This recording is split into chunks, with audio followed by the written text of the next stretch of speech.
ओम शांति। आज 3 नवंबर 2023 के ईश्वरीय महावाक्य हैं। आज के मुरली क्लास में मीठे बाबा ने कहा, मीठे बच्चे, ज्ञान योग की शक्ति से वायुमंडल को शुद्ध बनाना है, स्वदर्शन चक्र से माया पर जीत पानी है। प्रश्न है, किस एक बात से सिद्ध हो जाता है कि आत्मा कभी भी ज्योति में लीन नहीं होती है? उत्तर में बाबा ने कहा, कहते हैं बनी बनाई बन रही, तो जरूर आत्मा अपना पाठ रिपीट करती है। अगर ज्योति ज्योत में लीन हो जाए तो पाठ समाप्त हो गया, फिर अनादि ड्रामा कहना भी गलत हो जाता है। आत्मा एक पुराना चोला छोड़ दूसरा नया लेती है, लीन नहीं होती। गीत है वो दूर के मुसाफिर। ओम शांति। अब जो योगी और ज्ञानी बच्चे हैं, जो औरों को समझा सकते हैं, वह इस गीत का अर्थ यथार्थ रीति समझ सकते हैं। जो भी मनुष्य मात्र हैं, सब कब्र दाखिल हैं। कब्र दाखिल उनको कहा जाता है जिनकी ज्योति उझाई हुई है, जिनको आत्मा का ज्ञान नहीं है, जिनको परमात्मा की पहचान नहीं है, जो तमो प्रधान है। जिन्होंने स्थापना की है और जन्म बाय जन्म पालना अर्थ निमित्त बने हुए हैं, उन सब ने अपने जन्म पूरे कर लिए हैं। आदि से लेकर अंत तक किस किस धर्म की स्थापना हुई है, हिसाब निकाल सकते हैं। बाबा कहते हैं, जो संगम पर पढ़ाई पढ़ रहे हैं, ईश्वरीय पढ़ाई, वो तो बाबा कहते हैं जन्म बाय जन्म पालना अर्थ निमित्त सब बने हुए हैं, तो उन्होंने तो पूरे अपने जन्म किए हैं ना। तो बाबा कहते वो जानते हैं कि अंत तक किस किस धर्म की स्थापना हुई है, आदि से लेकर हिसाब निकाल सकते हैं। हद का जो नाटक होता है, उसमें भी मुख्य ड्रामा है। क्रिएटर, डायरेक्टर, एक्टर जो होते हैं, उनका ही मान होता है ना। जो मूवी डायरेक्टर होता है, जो क्रिएटर होता है, और फिर जो मेन हीरो हीरोइन होते हैं, है ना, तो उनका ही मान होता है। बाकी साइड हीरो या जो ऑडियंस में बहुत सारे पब्लिक प्लेस पर आते हैं, उनको तो नहीं काउंटिंग होती ना, उनको तो नहीं ध्यान रखा जाता। तो बाबा कहते, कितनी प्राइस मिलती है, जलवा दिखलाते हैं ना तुम्हारा, फिर है ज्ञान योग का जलवा। अब मनुष्यों को यह तो पता नहीं है कि मौत सामने है, हम इस ड्रामा में कितने जन्म लेते हैं, कहाँ से आते हैं, डिटेल सभी जन्मों को तो हम तुम नहीं जान सकते हैं। बाकी इस समय हमारा भविष्य के लिए पुरुषार्थ चल रहा है। देवता तो बनेंगे, परंतु किस पद को पाएंगे, उसके लिए पुरुषार्थ करना है। तुम जानते हो, इन लक्ष्मी नारायण ने 84 जन्म लिए हैं। अब यह जरूर राजा रानी बनेंगे। फीचर्स भी जानते हैं, प्रैक्टिकल में साक्षात्कार कराते हैं, भक्ति मार्ग में भी साक्षात्कार होते हैं। वह तो जिसका ध्यान करते हैं उनका साक्षात्कार होता है। चित्र श्री कृष्ण का सांवरा देखा, उसका ध्यान करेंगे तो ऐसा साक्षात्कार हो जाएगा। बाकी श्री कृष्ण ऐसा सांवरा है नहीं, बाबा कहते मनुष्यों को इन बातों का ज्ञान तो कुछ भी रहता नहीं है। अभी तुम प्रैक्टिकल में हो, सूक्ष्म वतन में भी देखते हो, बैकुंठ में भी देखते हो। आत्मा और परमात्मा का ज्ञान है। बाबा कहते हैं आत्मा का ही साक्षात्कार होता है। यहाँ तुम जो साक्षात्कार करते हो, उसकी तुम्हारे पास नॉलेज है। बाहर वालों को भला आत्मा का साक्षात्कार होता है, परंतु नॉलेज नहीं है।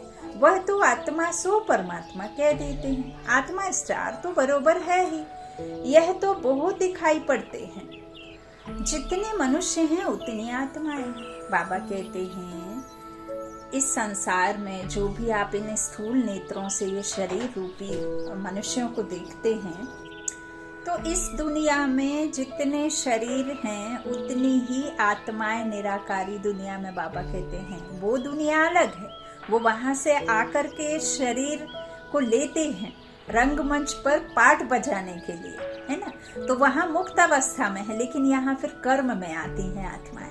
तो बाबा कहते हैं जितने मनुष्य हैं उतनी आत्माएं हैं। तो यहाँ इस सृष्टि पर मनुष्य रहते हैं, लेकिन फिर आत्माएं जहाँ से आती हैं वहां भी तो एक दो नहीं रहती हूँ। तो बाबा कहते हैं जितने मनुष्य हैं उतनी आत्माएं हैं। मनुष्यों के शरीर इन आँखों से देखने में आते हैं। आत्मा को दिव्य दृष्टि द्वारा देखा जा सकता है। मनुष्य के रंग रूप भिन्न भिन्न हैं, आत्माएं भिन्न भिन्न नहीं। बाबा क्या कहते हैं, कोई गोरा, कोई काला, कोई लंबा, कोई चौड़ा, कोई कैसा, कोई कैसा। मनुष्य अलग अलग रंग रूप हो सकते हैं, लेकिन बाबा कहते हैं आत्माएं भिन्न भिन्न नहीं, सब एक जैसी ही हैं। सिर्फ पार्ट हर आत्मा का भिन्न भिन्न है अपने कर्मों के हिसाब से। जैसे मनुष्य छोटे बड़े होते हैं वैसे आत्मा छोटी बड़ी नहीं होती है। आत्मा की साइज एक ही है। आत्मा है ही बच्चा, आत्मा है ही प्रेम, आत्मा है ही शक्ति। इसलिए हर एक आत्मा सिर्फ सुख, शांति, प्रेम, आनंद ही चाहिए। आत्मा सिर्फ मांग करती है शांति की, प्रेम की, आनंद की। जैसे एक छोटा बच्चा प्रेम चाहता है ना, उसको गुस्सा कर दो तो वो बात नहीं सुनता, रोना शुरू कर देता है। तो ऐसे नहीं कि मेरी आत्मा सुख चाहती है तो आपकी आत्मा दुख चाहेगी, है ना। सभी की आत्माएं सेम चाहती हैं, शांति, सुख, आनंद। तो बाबा कहते हैं आत्माएं भिन्न भिन्न थोड़े ना है ना।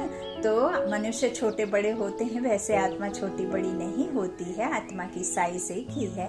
अगर आत्मा ज्योति में लीन हो जाए तो पार्ट रिपीट कैसे करेगी। गाया भी जाता है, बनी बनाई बन रही है। यह अनादि वर्ल्ड ड्रामा चक्र लगाता रहता है। यह तुम बच्चे जानते हो। मच्छरों सादृश्य आत्माएं वापस जाती हैं। मच्छरों को बाबा कहते मच्छरों को तो इन आँखों से देखा जाता है। आत्मा को दिव्य दृष्टि बिना देखा नहीं जा सकता, नहीं देख सकते। सतयुग में तो बाबा कहते सतयुग में तो आत्मा के साक्षात्कार की दरकार नहीं रहती, क्योंकि वहाँ आत्मा निश्चय कर ही पाठ चलता है ना। हर एक को आत्मा ही देखते हैं, शरीर पर दृष्टि नहीं होती। तो वो सतो प्रधान दुनिया है। ये तमो प्रधान है ही, क्योंकि देह को देखते हैं, देह के संबंधों को देखते हैं, देह के सुख सुविधाओं पर ध्यान देते हैं। आत्मा तो जो असली में है, जो असली माता पिता हैं, वो ना घर जानते, ना माता पिता को जानते, और ना जहाँ के रहने वाले उसे जानते। तो बाबा कहते हैं इस तरह से जो सतयुग में है आत्मा की दरकार नहीं होती साक्षात्कार की। समझते हैं कि हम आत्मा को एक पुराना शरीर छोड़ दूसरा नया लेना है। परमात्मा को तो जानते ही नहीं, क्योंकि वहां तो सुख होता है। अगर परमात्मा को जानते तो सृष्टि चक्र को भी जानना चाहिए। तो गीत में कहते हैं हमको भी साथ ले लो पिछाड़ी में, बहुत पछताते हैं, सबको निमंत्रण मिलता है। कितनी युक्तियां बन रही हैं निमंत्रण देने की। पीस पीस तो सब कहते हैं, लेकिन पीस का अर्थ कोई भी समझते नहीं है। पीस कैसे होती है वह तुम जानते हो। जैसे घानी में सरसों पीस जाती है, जाते हैं, वैसे सबके शरीर विनाश में खत्म हो जाते हैं। आत्माएं नहीं पीसेंगी। आत्माओं को तो बाबा कहते हैं कोई मार काट जला नहीं सकता, है ना। तो वह तो चली जाती है, क्योंकि वो तो अविनाशी है। तो आत्माएं चली जाएंगी। ऐसे लिखा हुआ भी है कि आत्माएं मच्छरों सादृश्य भागती हैं। ऐसे तो नहीं, सब परमात्माएं भागेंगे। आत्मा से परमात्मा कहते हैं, तो फिर ऐसे थोड़ी है कि बाबा कहते परमात्माएं भागेंगे। मनुष्य कुछ भी समझते नहीं आत्मा और परमात्मा में क्या भेद है। हम उसकी रचना है, वो रचता है, हम बच्चे हैं, वो बाप है। यह भी नहीं जानते। कहते हैं हम सब भाई भाई हैं, तो भाई भाई होकर रहना चाहिए। बाबा ने कई दफा समझाया भी है कि हिंदू, मुस्लिम, सिख, ईसाई आपस में सब भाई भाई जो कहा जाता है ना, वो इस हिसाब से कहा जाता है। रियलिटी उसकी ये है कि हम सब ये शरीर नहीं आत्मा है। आत्मा परमात्मा की संतान है। आत्मा एक समान है, कोई हरी कोई नीली पीली नहीं है, कोई काली गोरी नहीं है। तो हम सब एक पिता की संतान, आपस में भाई भाई हैं। फिर उसको ऐसे कह दिया कि हिंदू, मुस्लिम, सिख, ईसाई आपस में सब भाई भाई। अब बाबा कहते किसी भी धर्म की आत्मा है तो मेरी ही ना संतान, वो भल ना जाने, तुम तो समझते हो। तो बाबा कहते हैं उनको यह पता नहीं है कि सतयुग में भाई भाई अथवा भाई बहन सब आपस में शीरखंड होकर चलते हैं, वहाँ लून पानी की बात ही नहीं है। यहाँ देखो अभी अभी शीरखंड है, अभी अभी लून पानी हो जाते हैं। एक तरफ कहते हैं चीनी हिंदू भाई भाई, फिर उनका बुत बनाकर आग लगाते रहते हैं। जिस्मानी भाई भाई की यह हालत देखो, रूहानी संबंध को तो जानते नहीं, तुमको बाप समझाते हैं, अपने को आत्मा समझना है। तो बाबा कहते तुमको बाप समझाते हैं, अपने को आत्मा समझना है। देख तो सकते नहीं है, समझना है। देह अभिमान में फंसना नहीं है। कोई देह अभिमान में फंस पड़ते हैं। बाप कहते हैं देह सहित देह के जो भी संबंध है सबको छोड़ना है, यह मकान आदि सब भूलो। वास्तव में तुम परम धाम निवासी हो, अभी अभी फिर वहाँ चलना है। यहाँ तुम मुसाफरी करने आए हो, आना जाना जाना आना आना जाना ये चलता ही रहेगा, जो आया सो जाएगा। हाँ, बाबा कहते हैं अभी अभी फिर वहाँ चलना है जहाँ से पाठ बजाने आए हैं। अब ड्रामा का पाठ पूरा होता है और हर किसी का होता है, चाहे फिर वो किसी भी उम्र का हो। सबका कयामत का समय है, सबके वाणी से परे जाने का, वानप्रस्थ अवस्था में जाने का समय है। ये कोई 60 वर्ष 70 वर्ष की आयु वाली बात नहीं है, यह है हर किसी के ये मनुष्य सृष्टि रूपी झाड़ का जो कलियुगी का और आदि का शुरुआत है, ये समय सबका जाने का है। तो बाबा कहते हैं पाठ बजाने आए हैं, फिर हम तुमको सुख में भेज देंगे। तो बाप कहते हैं लायक बनना है, गॉड किंगडम स्थापन कर रहे हैं। क्राइस्ट की कोई किंगडम नहीं थी, वह तो बाद में जब लाखों क्रिश्चियन बने होंगे तब किंगडम बनाई होगी। यहाँ तो फट से सतयुगी राजाई बन जाती है, कितनी सहज बात है। बरोबर भगवान ने आकर स्थापना की, श्री कृष्ण का नाम डालने से सारा घोटाला कर दिया है। गीता में है प्राचीन राजयोग और ज्ञान, वह तो प्रायः लोप हो जाता है। अंग्रेजी अक्षर अच्छे हैं, तुम कहेंगे बाबा अंग्रेजी नहीं जानते। बाबा कहते हैं मैं कहाँ तक सब भाषाएं बैठ बोलूंगा, मुख्य है ही हिंदी। तो मैं हिंदी में ही मुरली चलाता हूँ, जिसका शरीर धारण किया है वह भी हिंदी ही जानता है ना। ब्रह्मा बाबा सिंधी, उनकी भाषा हिंदी। हमारा बाबा बिंदु और उसकी भाषा हिंदी। तो बाबा कहते हैं जिनका शरीर धारण किया है वह भी हिंदी जानता है, तो जो इनकी भाषा है वही मैं भी बोलता हूँ, और कोई भाषा में थोड़ी ही पढ़ाऊंगा। मैं फ्रेंच बोलूं तो यह कैसे समझेगा, मुख्य तो इनकी ब्रह्मा की बात है।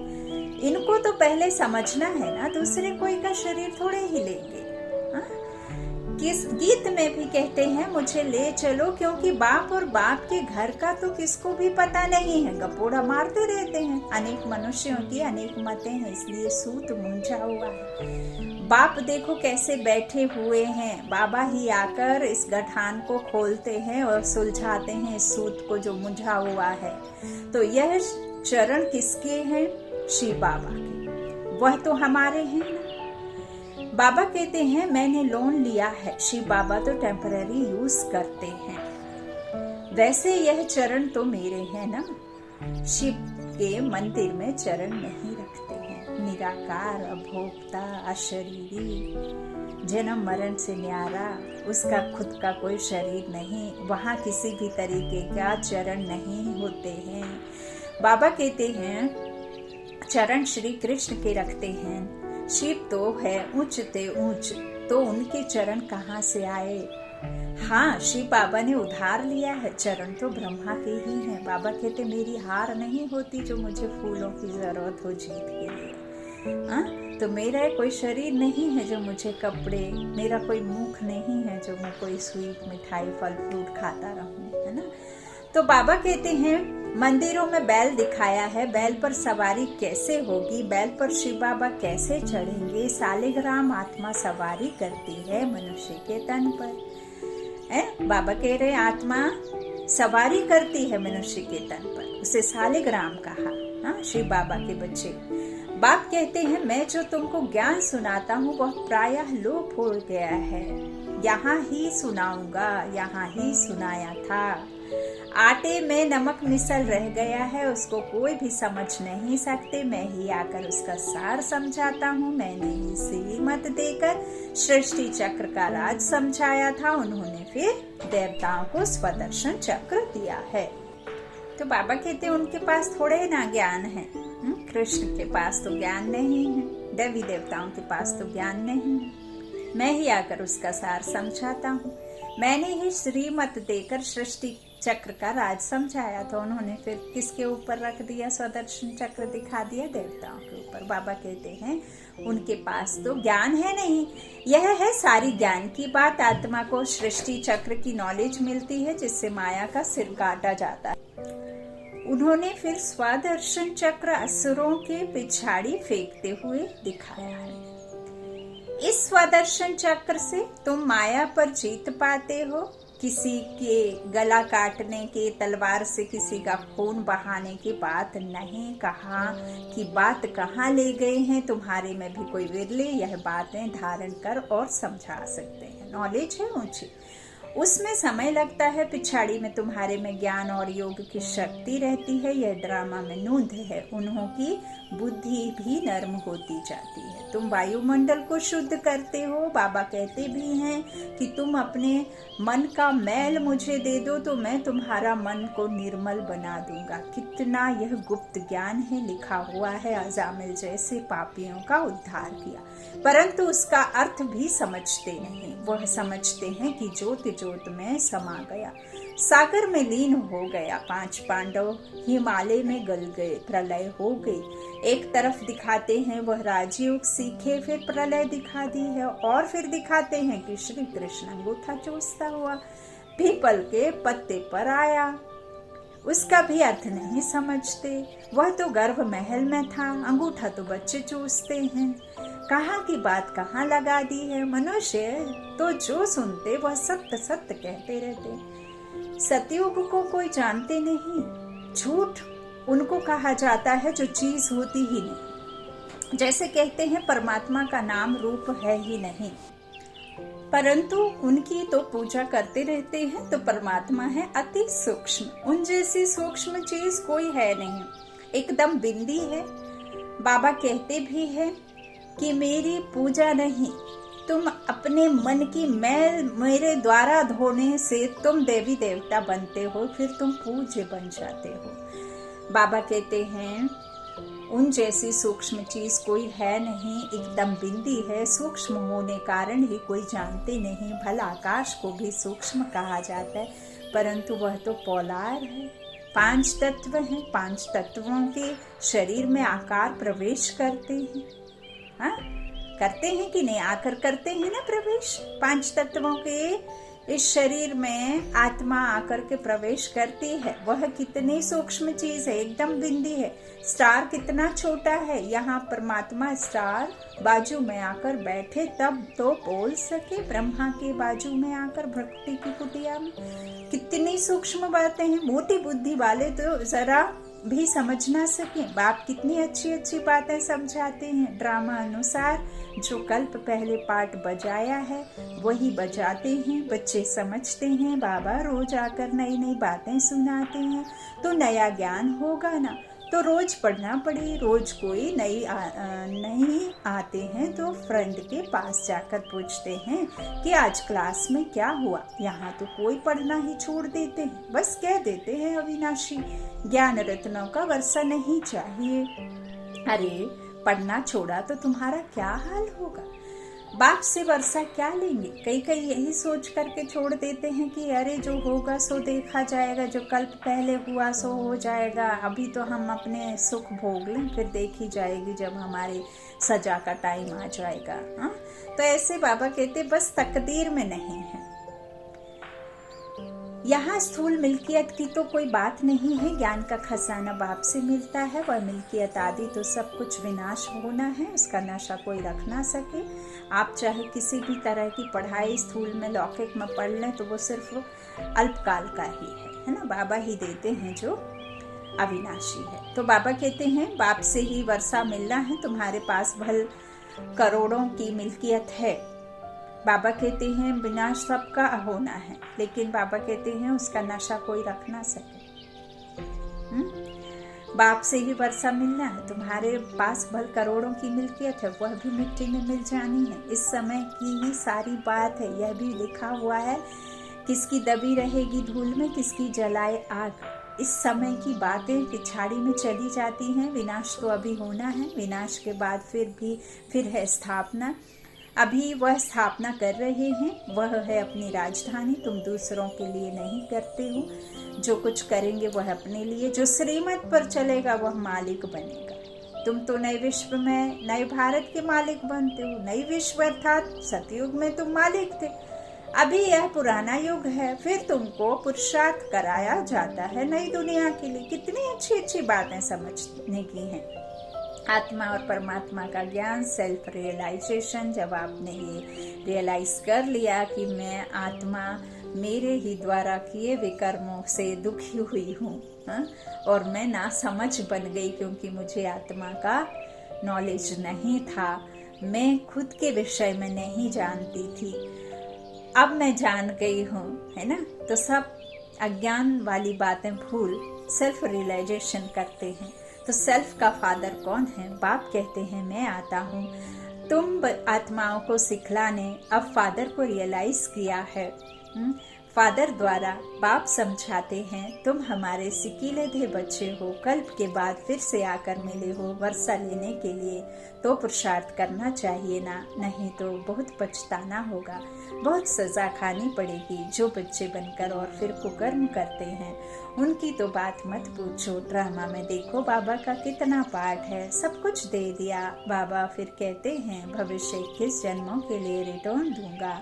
बाबा कहते हैं तुम सिर्फ और सिर्फ मुझे तन मन धन से बुद्धि से समर्पित सब कुछ कर दो, मैं तुम्हें सचमुच तन मन धन से संपूर्ण बना दूंगा, सारे विश्व का मालिक बना दूंगा, सचमुच इतना रिटर्न दूंगा। आगे तुम इनडायरेक्ट देते थे तो भविष्य में 1 जन्म के लिए देता था, अभी डायरेक्ट देते हो तो भविष्य 21 जन्मों के लिए इंश्योर कर देता हूँ। डायरेक्ट इनडायरेक्ट में कितना फर्क है। वह द्वापर कलयुग के लिए इंश्योर करते हैं ईश्वर को, तुम सतयुग त्रेता के लिए इंश्योर करते हो। डायरेक्ट होने के कारण 21 जन्मों के लिए मिलता है। अच्छा मीठे मीठे सिकेलधे बच्चों प्रति माता पिता बाप दादा का याद प्यार और गुड मॉर्निंग। रूहानी बाप की रूहानी बच्चों को नमस्ते। हम रूहानी बच्चों की रूहानी माता पिता बाप दादा को याद प्यार और गुड मॉर्निंग। धारणा के लिए मुख्य सार है। पहला बाबा ने कहा अविनाशी बाप से अविनाशी ज्ञान रत्नों का खजाना ले तकदीरवान बनना है।